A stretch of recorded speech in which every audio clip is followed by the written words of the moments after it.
Pozdravljeni. Izhajajoč samo iz naslova, bi si lahko nekdo mislil, da današnji prispevek hoče samo pritegniti pozornost in nekako vzpodbujati konflikt, a videli bomo v nadaljevanju, da še zdaleč ni tako.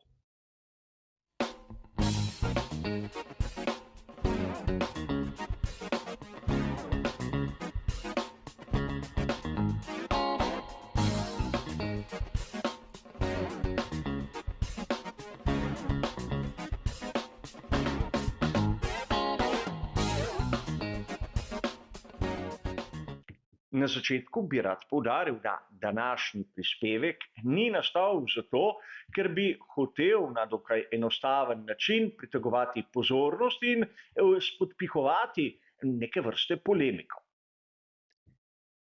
Pred dobrim mesecem smo govorili o boju med Charlesom Leclercem in Carlosom Sainzem na veliki nagradi Italije.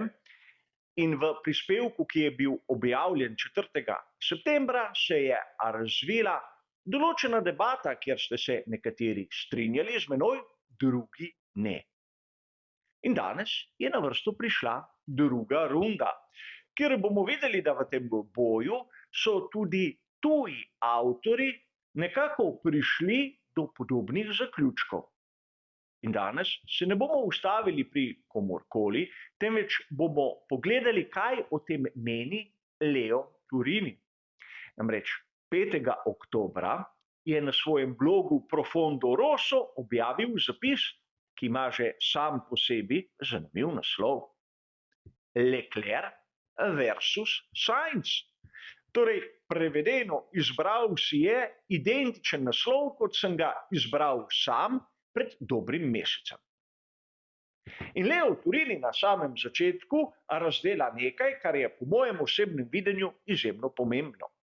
Namreč zavrže izgovor, ki ga imajo mnogi navdušenci Formule 1, o tem, da pravzaprav za samim Maxom Verstappenom ni važno pri skuderiji Ferrari, kdo je spredaj in kdo je zadaj. Namreč Leo Turini vzpostavi kar 4 točke, ki nekako podpirajo tezo, da med Charlesom Leclercem in Carlosom Sainzem mlajšim se vije izjemno močan notranji boj, boj za prevlado v skuderiji Ferrari. In te svoje argumente začne Leo Turini z eno izmed najbolj znanih tez v celotnem svetu motošporta. Namreč Carlos Sainz mlajši in Charles Leclerc sta v medsebojnem boju, ker moštveni kolega je prvi nasprotnik. In to je seveda nekaj, kar vsakemu izmed nas, navdušencev, je verjetno prišlo na misel. In ne bomo se zgubljali v razglabljanju, zakaj je temu tako, pojdimo raje na drugo točko, ki je bistveno bolj pomembna. Namreč Leo Turini pravi, da sezona 2023 je tretja, v kateri sodelujeta Charles Leclerc in Carlos Sainz mlajši, in dosedanji rezultat je 1:1. O tem smo že govorili na kanalu. In pravzaprav sedanje stanje je takšno, da je Carlos Sainz spredaj za 15 točk, kar pomeni, da se bosta do konca sezone borila za prevlado. Izjemno pomembno je, kajti tretja točka je po mojem videnju tista glavna. Namreč Leo Turini pravi kot velik navijač skuderije Ferrari, da morda sezona 2024 bo bistveno bolj konkurenčna od letošnje. Zato je izjemno pomembno imeti prednost, če ne drugega, psihološko prednost. In tudi zaradi tega je pomembno biti spredaj.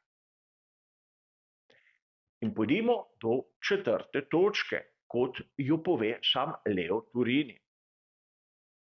Namreč trdi, da Sainz in Leclerc sodelujeta, ker je to nekako potrebno. A čeprav pred kamerami ne kažeta nekega rivalstva, je to še posebej prisotno. Namreč pomembno je imeti tisto vlogo prvega voznika, v vsaki ekipi Formule 1, še posebej v Ferrariju.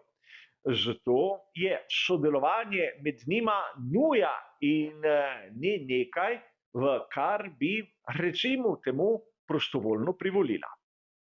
In tu bi rad dodal še nekaj, namreč v sezoni 2024 obema poteče pogodba. Zato tisti, ki bo spredaj že letos, bo imel bistveno boljše pogajalsko izhodišče. A preden zaključimo, treba je poudariti nekaj zanimivosti. Namreč Leo Turini, starosta med italijanskimi novinarji, je globoki poznavalec skuderije Ferrari, ima vire znotraj skuderije v Maranelu in točno ve, kaj se dogaja za zidovi. In drugič, Leo Turini odkrito navija za Charlesa Leclerca. Zato moram priznati, da sem bil presenečen, ko je tako direktno govoril o tem internem boju. V svojem prispevku se ni postavil niti na stran Leclerca in niti ne na stran Sainza, čeprav smo videli, da v zadnjem obdobju je Sainz dosegel bistveno več točk in ne smemo pozabiti na zmago v Singapurju. In Leo Turini je znan po tem, da je dokaj pristranski. A njegov blog Profondo Rosso je eden izmed najbolj zanesljivih virov o vsem tistem, kar se dogaja v sami skuderiji. Namreč v opombah marsikdaj naletimo na bivše tehnike, mehanike, ki povedo svoje mnenje, ali pa tudi ljudi, ki so bili prav na vrhu. Sam priznam, da sem mnogokrat prebral, kaj si o tem misli, na primer, sam Matjači, ki je bil skorajda sezono glavni in odgovorni pri skuderiji. Torej, vir, o katerim ne moremo trditi, da je nekako sekundaren, da so tematike privlečene za lase. A če Leo Turini govori o spopadu med Leclercem in Sainzem, bo to držalo. In nekako napoveduje, da v naslednjih velikih nagradah bo prišlo do boja predvsem na progi. Govori o veliki nagradi Katarja, ki bi znala biti ključna. Torej, če na veliki nagradi Italije je malo manjkalo, da ni prišlo do trka med Leclercem in Sainzem, kaj lahko pričakujemo na zadnjih velikih nagradah te sezone? Vprašanje, na katerega odgovor bomo dobili v nekaj tednih, ampak zanimivo bi bilo, ukolikor bi prišlo res do kakšnih spopadov, konfliktov, tudi na progi in ne samo za zidovi ekipe v Maranelu.